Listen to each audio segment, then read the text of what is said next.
SEO clients को कैसे quotation देनी है, किस तरह से ऑडिट रिपोर्ट और कैसे मंथली रिपोर्ट शेयर करनी है। आज की इस वीडियो में हम तीनों टॉपिक के बारे में बात करने वाले हैं। एसईओ को डिटेल में समझेंगे कि एसईओ क्लाइंट्स के साथ काम कैसे करना है, कैसे लॉन्ग टर्म काम करना है और किस तरह से एक रिजल्ट प्रोड्यूस करके देने हैं। आज के इस वीडियो में हम स्टेप बाय स्टेप समझने वाले हैं। अपने ही क्लाइंट्स एग्जांपल्स के थ्रू मैं आपको अपने 3 क्लाइंट्स की 3 रिपोर्ट्स दिखाने वाला हूं। एक तो कोटेशन रिपोर्ट, दूसरी audit report and third one is monthly report. मैं आपको प्रॉपर शो करूंगा ताकि आप सेम मॉडल को कॉपी करके अपने बिजनेस में इंप्लीमेंट कर पाए।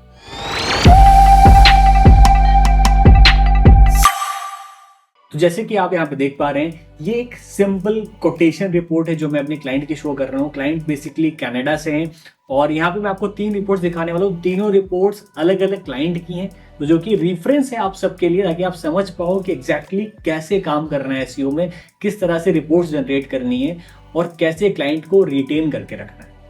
तो यहाँ पर मैंने सारी चीजें क्लियर मेंशन करी है कि हम एसईओ में क्या क्या ऑफर कर रहे हैं।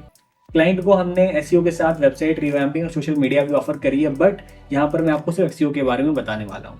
एसईओ के लिए अराउंड हमने से 55,000 रुपीज पर मंथ चार्ज कर रहे हैं और इसमें हम नंबर ऑफ 9 कैटेगरी पेजेस, एक home page, 3 blogs, high quality backlinks, monthly reports, ये सारी चीज इनको ऑफर करते हैं। तो ये सिंपल एक कोटेशन है, इसको हम जल्दी से कवर करते हैं एंड नेक्स्ट मूव करते हैं अपने इंपॉर्टेंट टॉपिक पे, that is the audit report. अब ऑडिट रिपोर्ट बहुत सारी एजेंसीज पहले देती हैं, क्लाइंट क्लोज होने से पहले। बहुत सारी एजेंसीज क्लाइंट क्लोज होने के बाद देती हैं। इसके पीछे रीजन ये है कि इसमें बहुत टाइम लगता है, आपको बहुत डीपली एनालिसिस करना पड़ता है एसईओ का, एग्जिस्टिंग क्या वेबसाइट का स्टेटस है, आपको एचआरएफ, सेमरेस जैसे टूल्स को यूज करके सारी रिपोर्ट्स बनानी रहती है, तभी बहुत सॉलिड और अच्छी रिपोर्ट बनती है। बेसिकली हम लोग क्लाइंट क्लोज होने के बाद बनाते हैं। जब एक बार क्लाइंट ऑनबोर्ड हो जाता है, पेमेंट्स हो जाती है, तब हम एक कंप्लीट रिपोर्ट बना के क्लाइंट को प्रेजेंट करते हैं। अगर आप चाहें तो इस रिपोर्ट को आप पहले भी बना के दे सकते हैं, जो कि हेल्प करेगी क्लाइंट क्लोजिंग में। तो जैसे आप स्क्रीन पर देख पा रहे हैं, यहाँ पर मैंने सारे कीवर्ड्स लिस्ट डाउन किए हैं। मैंने पहले वेबसाइट का एक एग्जिस्टिंग ऑडिट किया, इसका एचआरएफ से एक ऑडिट किया। इसमें हमने सारे कीवर्ड्स वो निकाले जिस पे ऑलरेडी हमारी वेबसाइट रैंक कर रही है।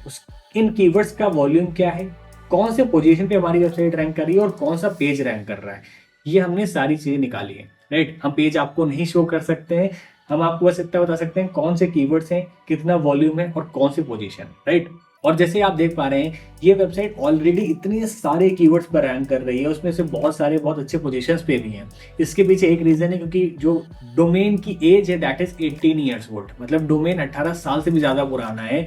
तो डोमेन का जितना ज्यादा एज होता है, उतना उसके रैंकिंग की पॉसिबिलिटी बढ़ जाती है। राइट, सेकंड शीट पे हम बात कर रहे हैं कॉम्पिटिटर एनालिसिस की। देखो, ऑडिट रिपोर्ट पहले आपको करनी है, पहले आपको वेबसाइट का एग्जिस्टिंग स्टेटस देखना है, उसके बाद आप कॉम्पिटिटर रिपोर्ट आपको जनरेट करनी है। कॉम्पिटिटर रिपोर्ट में आपको बताना है कि जो आपकी वेबसाइट है, क्लाइंट की वेबसाइट है, उसके साथ में कॉम्पिटिटर्स कौन कौन से हैं और कॉम्पिटिटर्स की डोमेन एज, उनका डोमेन अथॉरिटी, उनका स्पैम स्कोर, उनके इंडेक्स पेजेस आप इजीली निकाल सकते हो। ये सब आपको टूल्स के थ्रू मिल जाएंगे, बहुत आसानी से आप इन टूल्स के थ्रू ये सारी रिपोर्ट्स जनरेट कर सकते हैं। बट अगर कोई एसईओ का बंदा है जिसको एसईओ की डीप नॉलेज है, वो इन रिपोर्ट्स को और बेटर तरीके से जनरेट कर सकता है, क्योंकि यहाँ पे आपको थोड़ी सी टेक्निकल नॉलेज भी चाहिए। अब टेक्निकल नॉलेज आपको चाहिए जहाँ पे आप टेक्निकल रिपोर्ट्स बनाते हो। आपको समझना है कि वेबसाइट की स्पीड कितनी है। इसको समझने के लिए आप Google page speed insights, GT matrix ऐसे टूल्स को आप यूज करके पेज की स्पीड निकाल सकते हैं। बट आपको ये क्लियर होना चाहिए कि कहाँ कहाँ पे पेज की स्पीड कम हो रही है, कौन से रीजन से कम हो रही है, कैसे उसको इम्प्रूव किया जा सकता है। टेक्निकल रिपोर्ट के बाद हम आ जाते हैं एसईओ ऑडिट रिपोर्ट पे, जो भी एक टेक्निकल रिपोर्ट ही है ऑलमोस्ट। इसमें हमने दिखाया कि टाइटल में क्या क्या इंप्रूवमेंट है, H1 H2 टैग्स में कहाँ कहाँ पे इशू आ रहे हैं, कीवर्ड डेंसिटी पे हमें काम करना है, जो इंटरनल लिंकिंग है अभी वो सही से नहीं है, इंटरनल लिंकिंग पे हमें काम करना है। इमेजेस में ऑल टेक्स्ट नहीं लगे हैं, सिर्फ 27 इमेजेस इसमें ऑल टेक्स्ट लगे हुए हैं, 22 इमेजेस में ऑल टेक्स्ट मिसिंग है, उसका हमने रिपोर्ट यहाँ जनरेट किया है। तो इन रिपोर्ट्स के थ्रू हम क्लाइंट को क्लियर बता सकते हैं कि कहाँ कहाँ पे हमें ऑल टेक्स्ट लगाना है और आपकी वेबसाइट पे एग्जिस्टिंग कौन सी टेक्निकल चीजें हैं जिसको सही करना है। लास्ट में क्लाइंट की जो सर्विसेज है उसके अकॉर्डिंग हमने कीवर्ड रिसर्च किया। जैसे कि अगर आप देख पा रहे हैं airport limo, airport shuttle, pet friendly airport limo, तो ये जो अलग अलग तरह की सर्विसेज, जो अलग अलग तरह के कीवर्ड्स क्लाइंट टारगेट करना चाहते हैं, हमने उनके कीवर्ड्स एनालिसिस किए और उनका सर्च वॉल्यूम क्या है वो सिंपल निकाल के हमने यहाँ लिस्ट डाउन कर दिया। लास्ट में आ जाते हैं क्लाइंट की मंथली रिपोर्ट पे, जो कि सबसे ज्यादा इंपॉर्टेंट है। अगर आप एक प्रॉपर मंथली रिपोर्ट नहीं जनरेट कर रहे हैं तो आपके क्लाइंट को पता ही नहीं चलेगा कि क्या आप ऑफर क्या कर रहे हैं, राइट। आप उसकी एग्जिस्टिंग परफॉर्मेंस नहीं बताएंगे, वो अभी कहाँ पे, उसकी ग्रोथ कैसे हो रही है, कितना ट्रैफिक आ रहा है। आपको सारी चीजें डिटेल में बतानी है। आपको ये भी बताना है आपने कहाँ कहाँ बैकलिंक्स बिल्ड किया है। जैसे देखेंगे आप फर्स्ट शीट पे मेरे क्लाइंट की वेबसाइट पे कौन कौन से कीवर्ड्स हैं, वो कौन सी पोजीशन पे रैंक कर रहे हैं, उनके चेंजेस कैसे आ रहे हो, मैं सारी चीजें यहाँ पे लिस्ट कर रहा हूँ। चाहे वो अच्छे हो, चाहे खराब हो, चाहे उसमें इंप्रूवमेंट आ रही हो या नहीं आ रही हो, मैं सारी चीजों को लिखता हूँ ट्रांसपेरेंट तरीके से। और ये सारा रिपोर्ट डेटा आप Google analytics, Google search console से इजीली निकाल सकते। और ये सारे 20 कीवर्ड जिस पे अभी हम काम कर रहे हैं, हम लिंक बिल्डिंग करते हैं, और ये सारे अदर कीवर्ड्स हैं जिस पे ऑलरेडी क्लाइंट की वेबसाइट रैंक कर रही है और उनकी पोजीशन है। लास्ट में जितनी भी रिपोर्ट्स हैं, सारी रिपोर्ट है क्लाइंट की जो लिंक बिल्ड हुई है।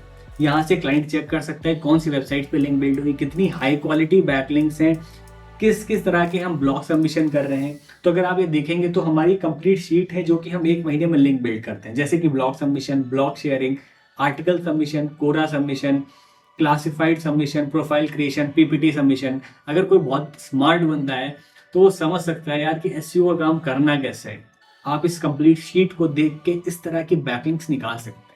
अब आपको ध्यान रखना चाहिए, अगर आपके क्लाइंट इंडिया का है तो आपको ये वेबसाइट पे लिंक बिल्ड करनी है। जो लिंक बिल्ड हुई है बेसिकली मेरे दुबई का क्लाइंट है, उसके लिए हमने बिल्ड किया है। अगर यही हमारा क्लाइंट कनाडा का होता या किसी और कंट्री का होता तो हम वहां की बैकलिंक्स से उसके अकॉर्डिंग बैकलिंक्स निकालते हैं। बट आप इस फॉर्मेट से समझ सकते हो कि आपको किस तरह की बैकलिंक्स बनानी है।